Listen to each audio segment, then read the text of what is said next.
The crack of dawn brought nothing but dread for Winifred Abbott as she gazed out the window of her father's grand mansion in Boston, Massachusetts.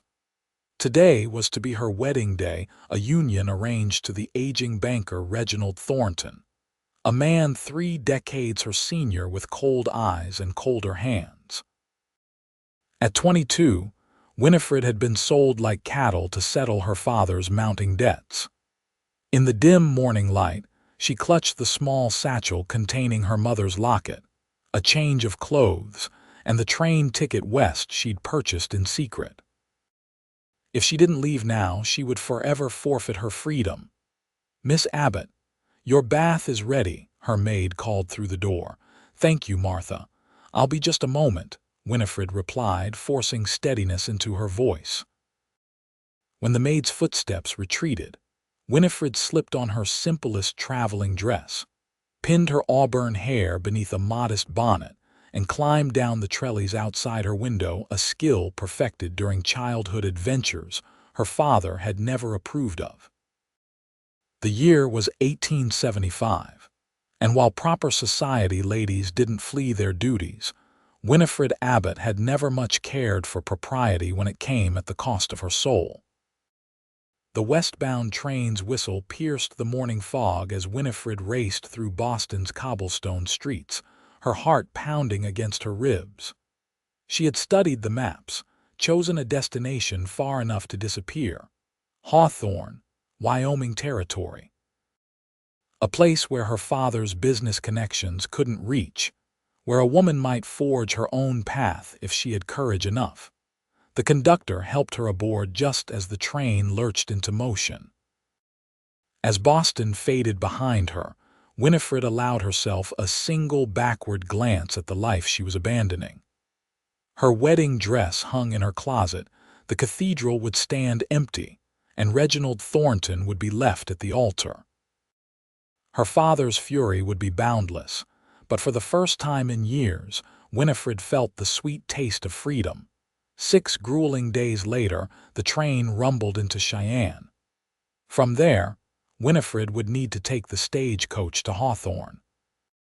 Her funds were dwindling faster than anticipated, and the few belongings she had brought were hardly suitable for frontier life. Still, determination fueled her steps as she purchased a ticket for the last leg of her journey. "Traveling alone, miss?" the ticket agent asked with raised eyebrows. "My uncle is expecting me," she lied smoothly, having practiced this story countless times during her journey. The stagecoach ride proved even more arduous than the train, dusty, cramped, and filled with rough-looking men who eyed her with curiosity. Winifred clutched her satchel tighter, keeping her gaze fixed on the passing landscape of vast prairies and distant mountains. The West was wild and untamed, nothing like the manicured gardens of Boston, but it promised something Boston never could: possibility. When the stagecoach finally rolled into Hawthorne 3 days later, Winifred's optimism began to falter. The Wyoming town was little more than a main street lined with wooden buildings, a saloon, general store, and a small church. Dust coated everything, and the few women visible were either shopkeepers' wives or painted ladies standing outside the saloon. "End of the line, folks," the driver announced, helping passengers disembark. Winifred stood in the middle of the street, suddenly aware of how ill-prepared she was. She had no connections here, no plan beyond escape. The sun beat down mercilessly, and several cowboys lounging outside the saloon had taken notice of the newcomer. "You looking for someone, miss?"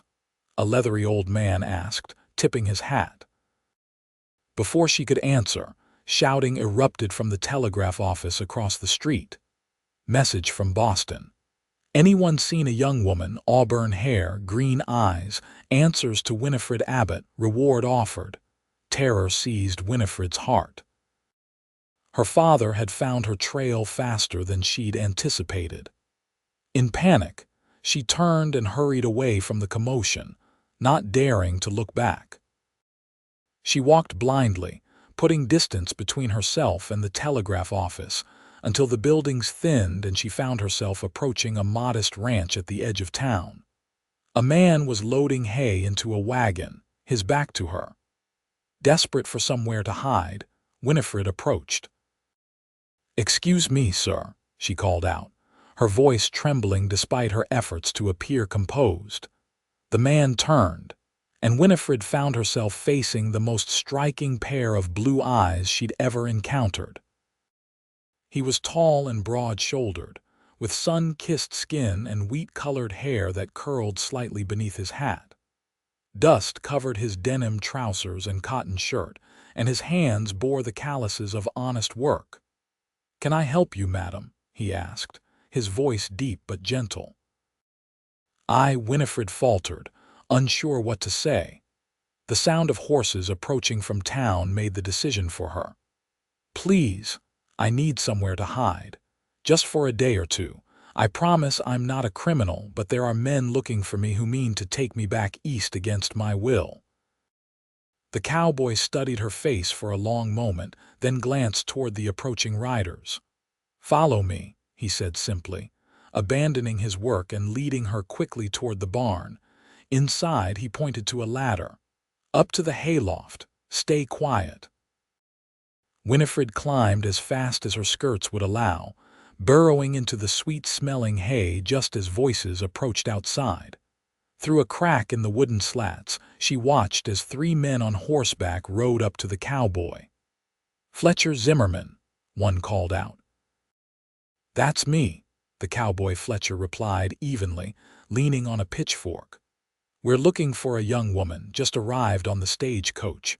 Auburn hair, green eyes. Might be using the name Winifred Abbott. Her father in Boston is offering a substantial reward." Fletcher wiped sweat from his brow. "Haven't seen any ladies out this way today. Might try the boarding house in town."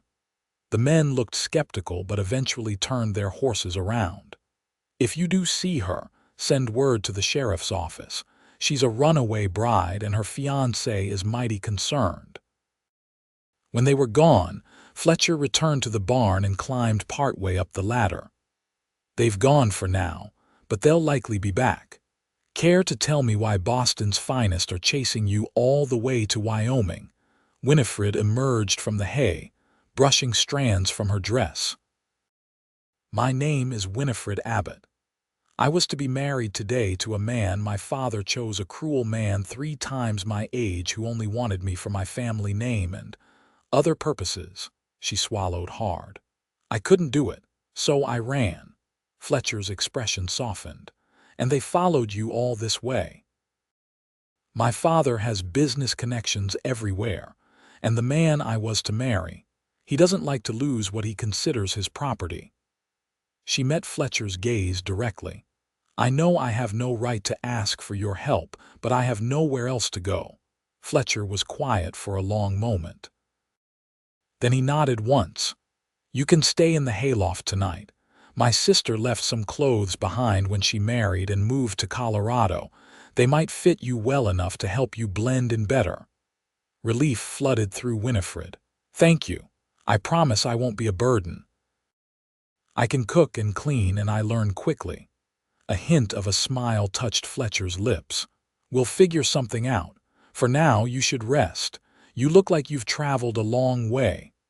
That night, Winifred slept in the hayloft, wrapped in a quilt Fletcher had provided. Despite the scratchy hay and the occasional scurrying of mice, it was the most peaceful sleep she'd had in months. No father to disappoint, no Reginald Thornton to avoid, no suffocating future closing in around her. Morning came with the rooster's crow and the smell of coffee drifting from the small ranch house. Winifred changed into the clothes Fletcher had left for her, a simple blouse and skirt that had belonged to his sister. They were plain but practical, nothing like the elaborate gowns she'd worn in Boston. She climbed down from the hayloft to find Fletcher cooking breakfast over a wood stove in the modest kitchen of his home. "Good morning," he said, glancing up from the pan of eggs. "Hungry?" "Starving," Winifred admitted. and grateful for everything. They ate in companionable silence until Fletcher spoke. "I've been thinking about your situation. Those men will keep looking, at least for a while. You need a reason to be here that won't raise suspicions." "What did you have in mind?" Winifred asked. "Hawthorne needs a school teacher. The last one left to get married 2 months ago. Children have been running wild ever since. You seem educated. Could you teach?" Winifred brightened. "I could. I had the finest tutors in Boston, and I often help teach the children of our household staff." "Then that's our story. You're the new school teacher, recently arrived from back east. No one will question it, especially if the children start learning again." Fletcher paused. "But you'll need a different name. Those men have already spread word about Winifred Abbott." "I could use my middle name, Jane." She thought for a moment. "Jane Wilson." "Jane Wilson, school teacher." Fletcher nodded. "It'll do." That afternoon, Fletcher took Winifred, now Jane, into town to meet with the mayor. Fletcher explained that his cousin from Pennsylvania had arrived to take the teaching position, and the mayor was so relieved he asked few questions beyond confirming she could read, write, and handle arithmetic. "School starts Monday," the mayor declared, handing over the key to the small schoolhouse. "There's living quarters in the back, basic but clean." As they walked back toward Fletcher's wagon, Winifred whispered, "I can't believe that worked." Small towns are desperate for educated women willing to teach. Besides, no one would expect a runaway Boston socialite to become a frontier schoolteacher. Fletcher helped her into the wagon. "We should get your things moved in before dark." "My things? I have nothing but what I carried with me." Fletcher's expression was unreadable. "Then we'll need to remedy that." At the general store, Fletcher purchased bedding, cookware, and other necessities for Winifred's new home, waving away her protests. "Consider it an investment in Hawthorne's education," he said firmly. By sunset, Winifred was settled in the sparse but clean room behind the schoolhouse. Fletcher had promised to return in the morning with firewood and to help prepare for Monday's classes. Left alone, Winifred sat on her narrow bed, overwhelmed by how drastically her life had changed in just a week. Instead of being Mrs. Reginald Thornton, trapped in a loveless marriage in Boston, she was Jane Wilson, schoolteacher in Hawthorne, Wyoming. The future stretched before her, uncertain but full of promise. Monday morning arrived with a flurry of nervous energy as Winifred rang the schoolhouse bell. 16 children of varying ages filed in, eyeing her curiously. She had spent Sunday preparing lessons and reorganizing the classroom with Fletcher's help. "Good morning, children.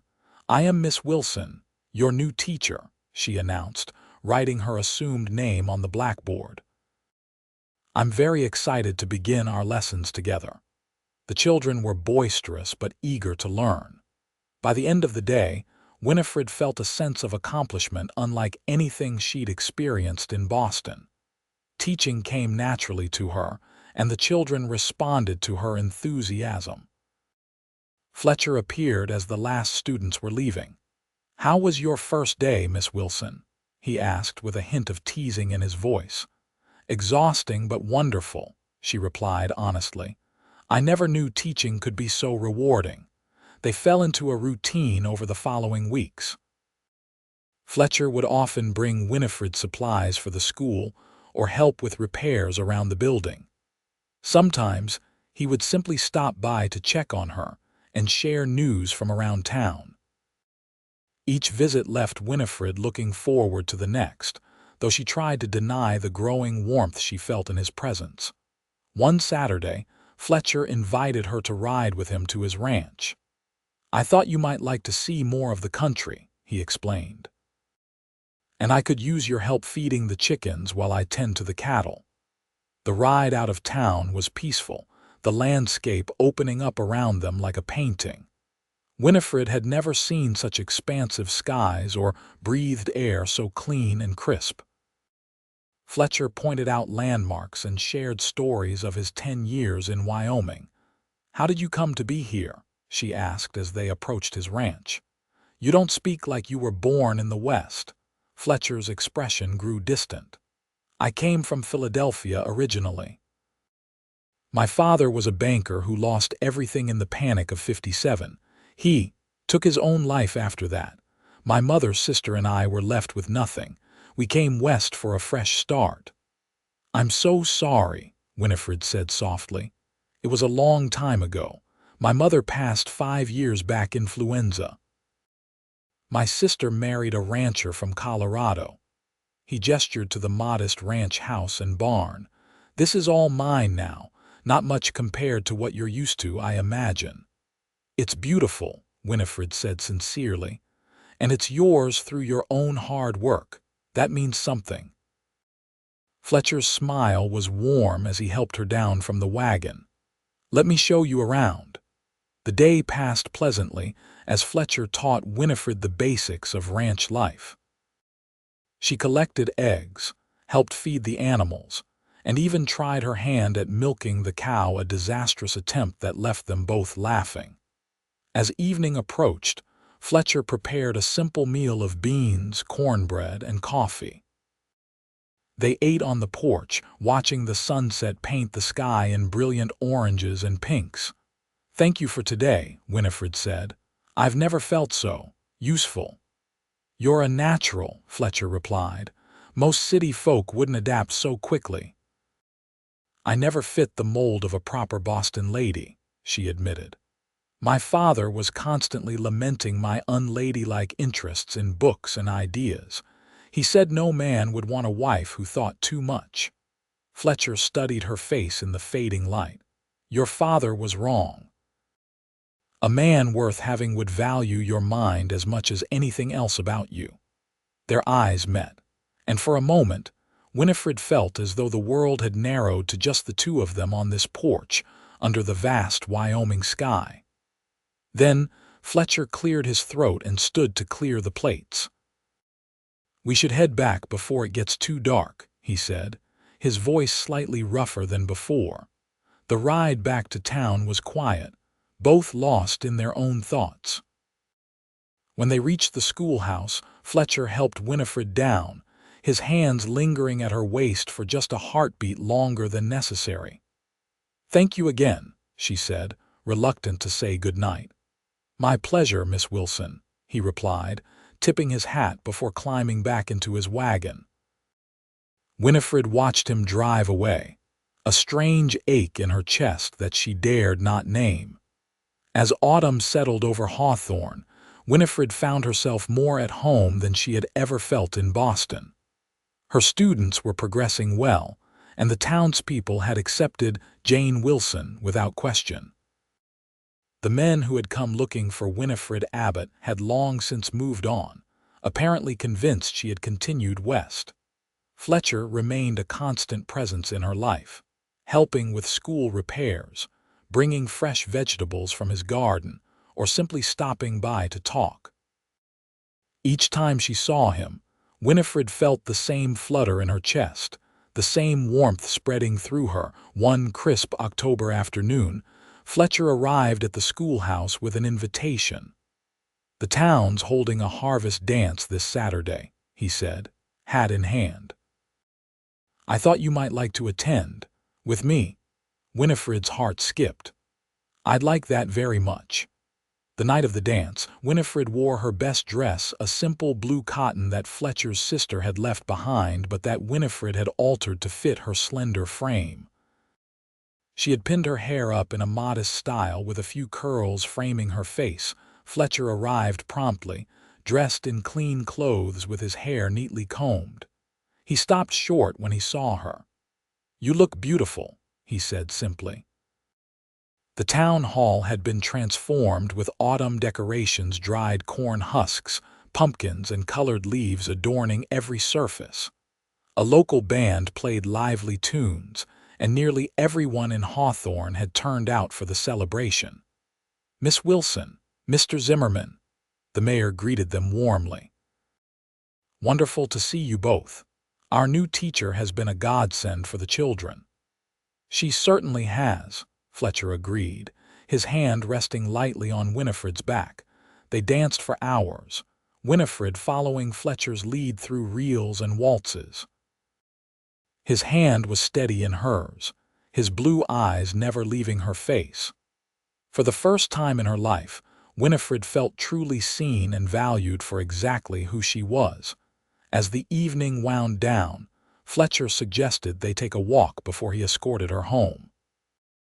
The night was clear, stars sprinkled across the sky like diamonds on black velvet. "I've never seen so many stars," Winifred marveled as they strolled along the quiet street.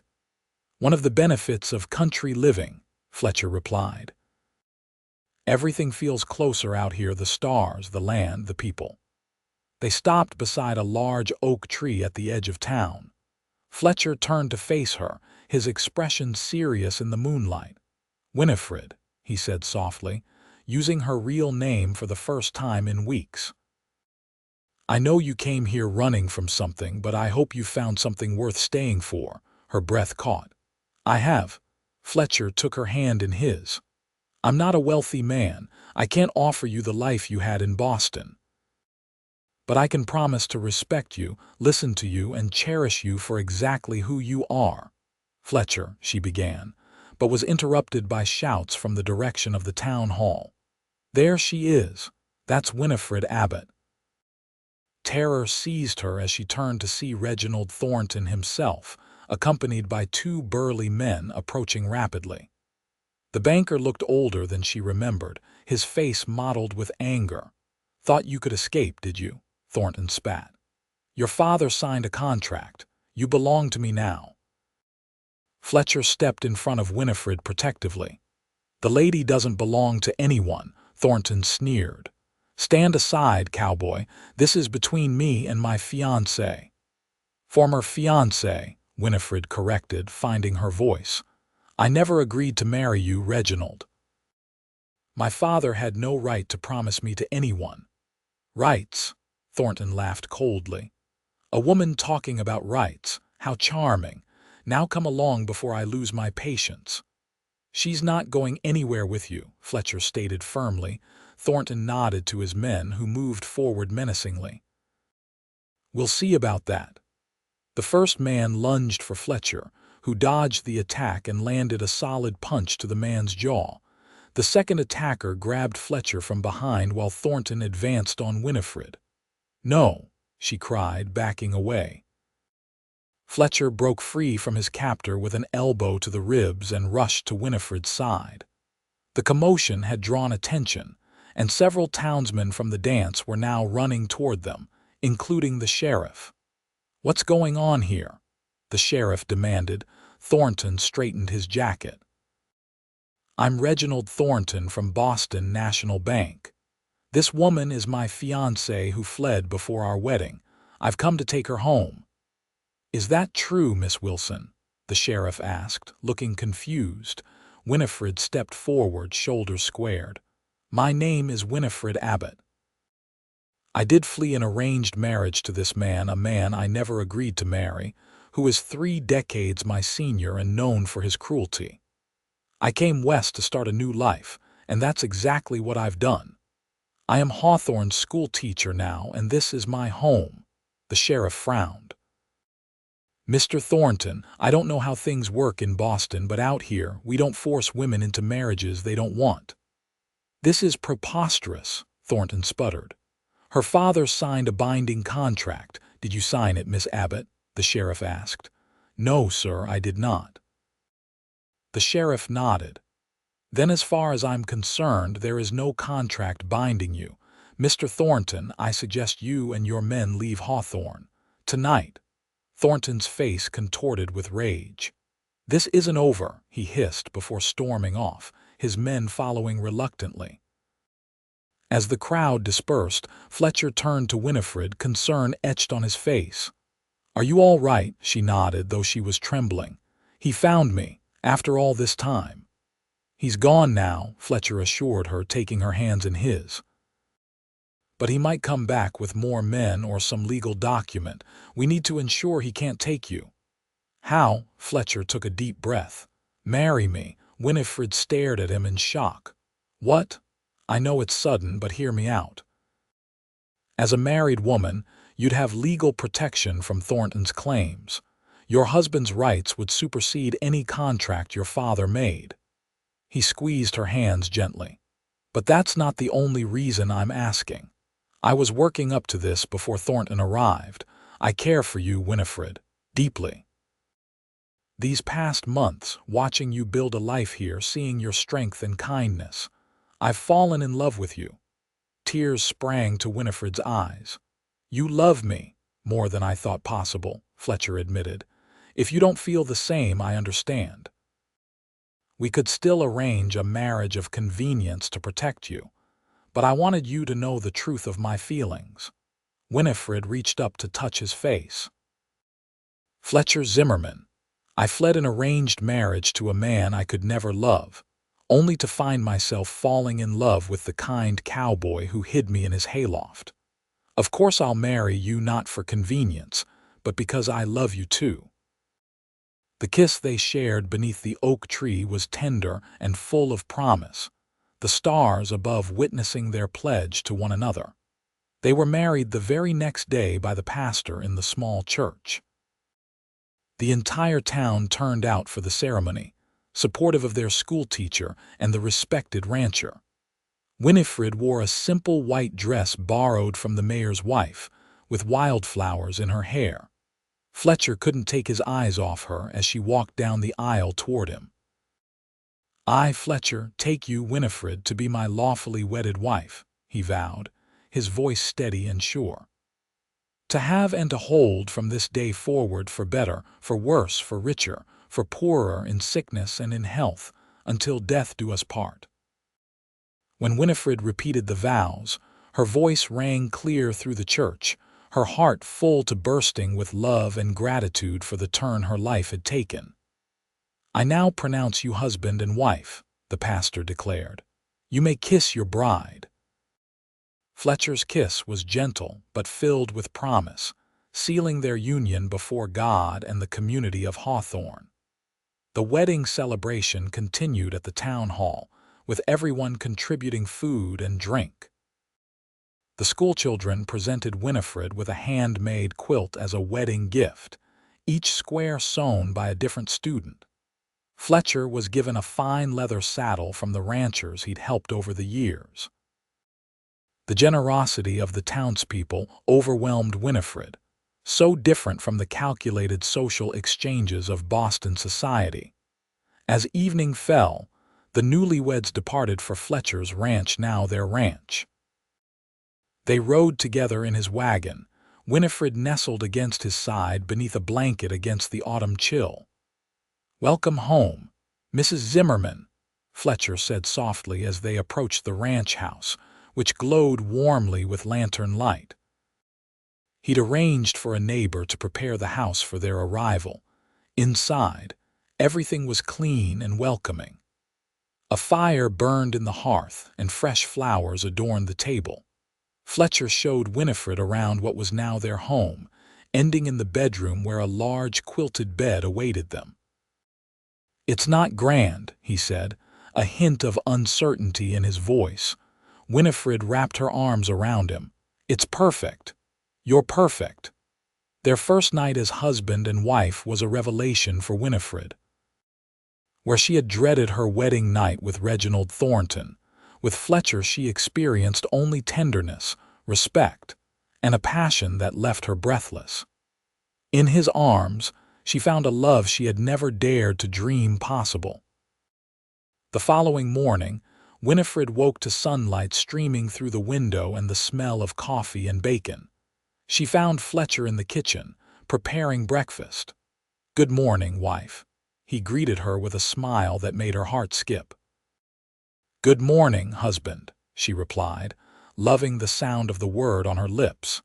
They settled into married life with surprising ease.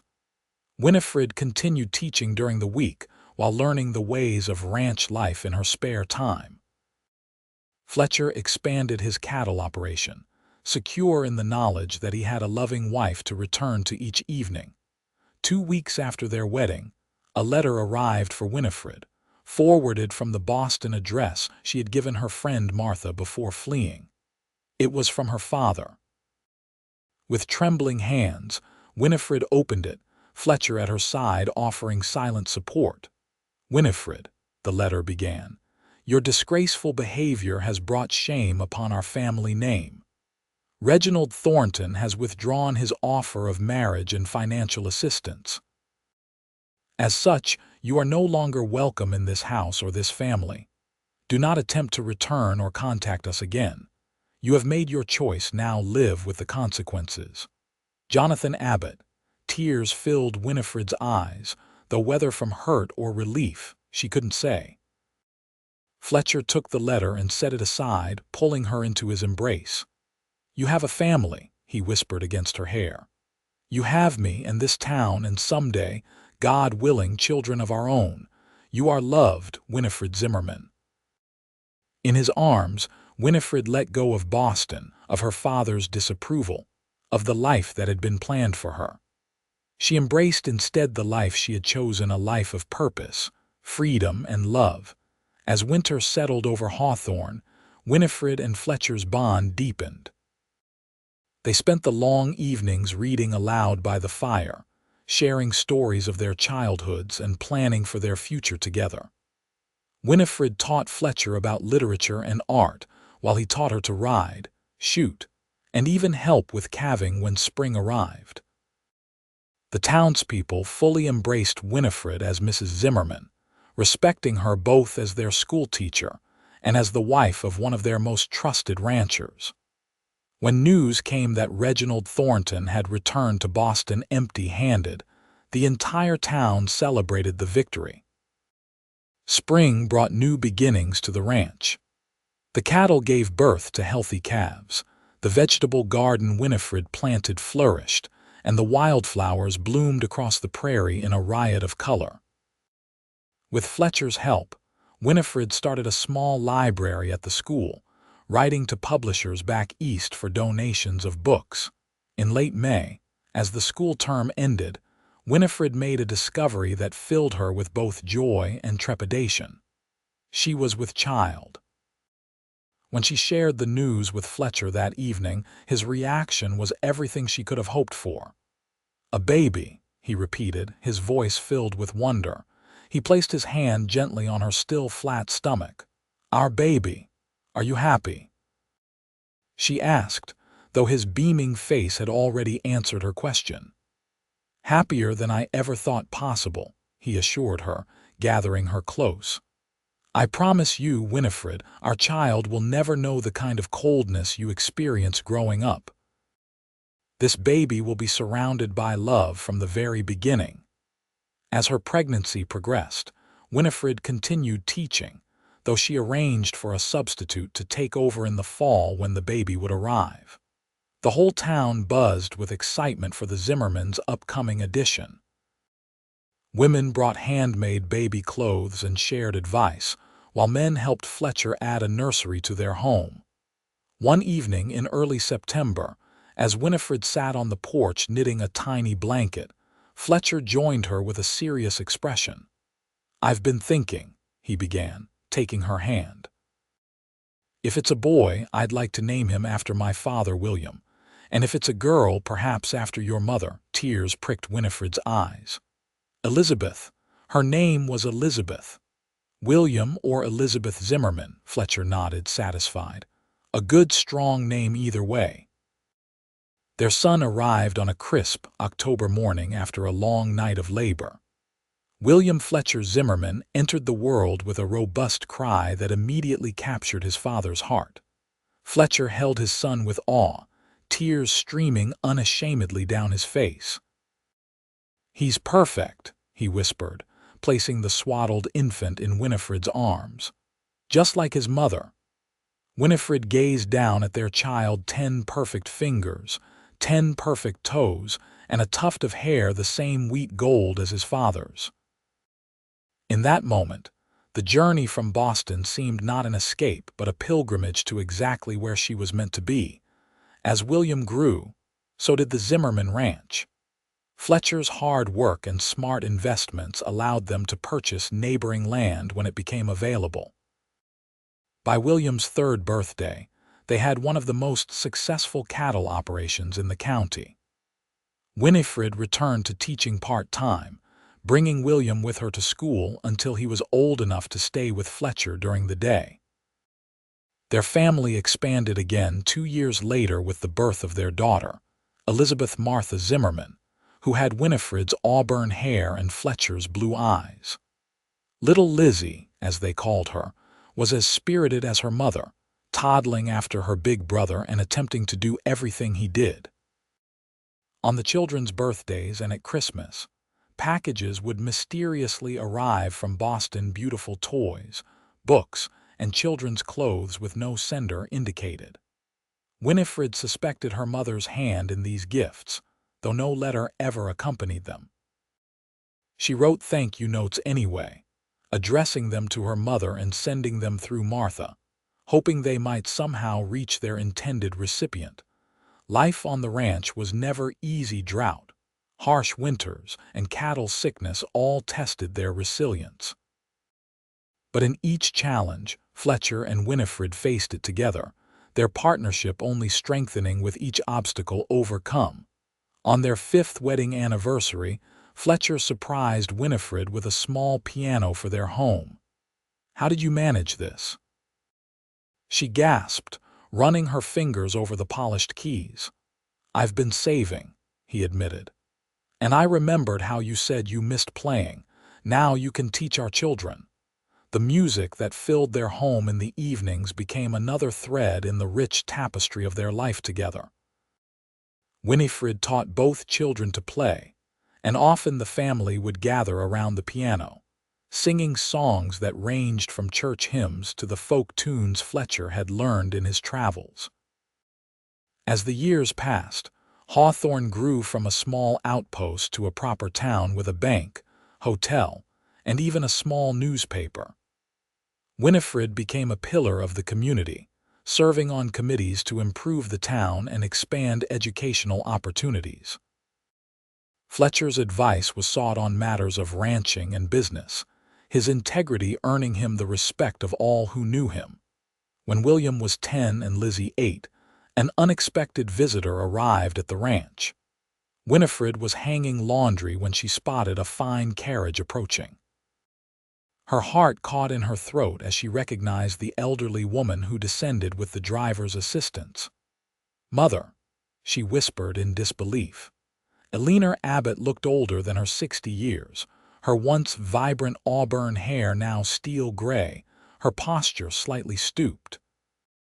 But her eyes, Winifred's eyes, were bright as they took in her daughter. "Winifred," she said simply, opening her arms. They embraced amid the billowing sheets, years of separation dissolving in tears and whispered apologies. Later, over tea in the ranch house kitchen, Winifred explained her presence. "Your father passed last winter.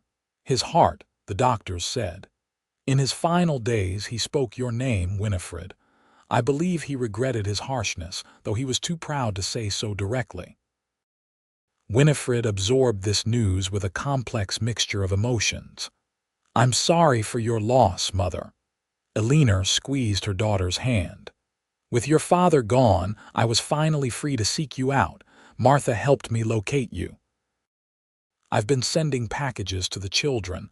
I knew it was you," Winifred smiled. "Thank you for remembering them." "I would like to know my grandchildren if you'll allow it," Winifred said hesitantly. "And I have news you should know. Your father's business recovered in his later years. He left everything to me, and I intend to divide it between you and your brother Thomas. You will never want for anything again." Winifred looked around her kitchen, simple but clean, filled with evidence of a well-loved home. Through the window, she could see Fletcher teaching William to rope a post while Lizzie cheered them on. "I haven't wanted for anything that matters in many years, Mother," she said softly. but I would like for you to know your grandchildren, and for them to know their grandmother. And perhaps the inheritance could go toward their education someday. When Fletcher and the children came in for lunch, they welcomed Alina with open hearts, Winifred having long ago shared with Fletcher the complicated relationship she had with her parents. Alina marveled at her grandchildren's vibrant health and intelligence, and at the obvious love that flowed between Winifred and Fletcher. "You found happiness," Alina observed that evening as they sat on the porch watching the sunset, the children inside practicing their piano lessons. "I did," Winifred confirmed. "By fleeing a life others had planned for me, I found the one I was meant to live." Alina stayed for a month, becoming acquainted with her grandchildren and witnessing firsthand the life her daughter had built. When she departed, it was with promises to return the following summer and to welcome visits from the Zimmermans to her Boston home whenever they wished to come. As the family waved goodbye to Alina's departing carriage, Fletcher wrapped his arm around Winifred's waist. "Full circle," he murmured against her hair, now streaked with a few strands of silver. "What do you mean?" she asked, leaning into his solid warmth. "You came here fleeing a life you didn't want, and now that life has come back on your terms." Winifred turned in his arms to face him. At 42, Fletcher was more handsome than ever to her eyes, the lines around his eyes and mouth testament to years of laughter and sun. "I wouldn't change a thing, you know. Not one moment of it." Fletcher's smile was tender as he bent to kiss her. "Nor would I, Mrs. Zimmerman. From the moment a frightened but determined Boston lady asked me to hide her in my hayloft, my life has been richer than I ever dreamed possible." That night, as they lay together in the quietness of their bedroom, the children asleep down the hall and the Wyoming wind singing its familiar song around their sturdy home, Winifred reflected on the journey that had brought her here. She had fled a life of gilded cages and loveless obligation, risking everything for the chance at freedom. What she found instead was so much more a love that respected and cherished her, children who filled her days with joy, work that fulfilled her, and a community that valued her contributions. In running away, she had actually been running toward her true destiny all along. "What are you thinking about?" Fletcher asked sleepily, pulling her closer against his chest. Winifred smiled in the darkness. "I was thinking about how sometimes the bravest thing you can do is to believe you deserve happiness and then go find it." "And did you find it?" he murmured, his breath warm against her neck. She turned in his arms to face him, tracing the beloved contours of his face with her fingertips. "I found it the moment a blue-eyed cowboy looked at me and saw not a runaway bride or a Boston socialite, but simply a woman worth knowing, worth loving. And I found mine when a determined woman climbed into my hayloft and straight into my heart," Fletcher replied, capturing her hand and pressing a kiss to her palm. "Here's to many more years of the happiness we've built together." "Many more," Winifred agreed, sealing the promise with a kiss that held all the passion, tenderness, and gratitude of a love that had begun with an escape, but had become the most beautiful homecoming imaginable.